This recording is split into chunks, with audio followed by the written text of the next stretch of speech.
Hey guys, I'm Anna, and today I'm going to show you how to fix David Lloyd App error message, oops, something went wrong. So first of all, you need to make sure you're connected to a strong internet connection. Open up Safari browser on your mobile device and then search for speed test right over here.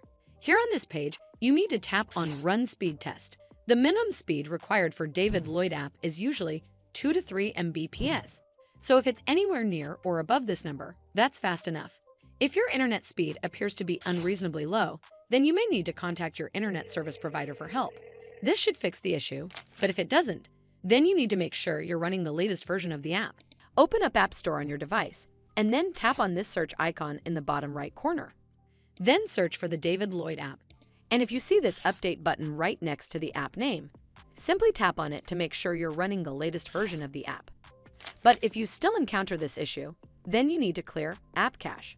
Go to your device settings and then scroll all the way down to General and tap on it.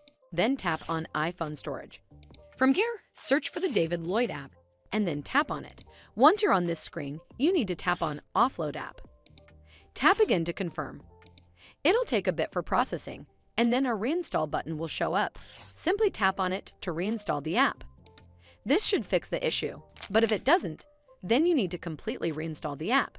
Follow the on-screen instructions to navigate all the way to the app page.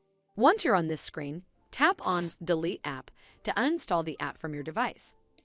Once uninstalled, you need to open up App Store and then search for the David Lloyd App right over here in the search bar, and then click on this Get button to install it back on your device. Well, that's how you fix David Lloyd App error message, oops, something went wrong. I hope you found this video helpful, and if you did, make sure you give it a thumbs up to see more videos like this, and don't forget to hit that subscribe button.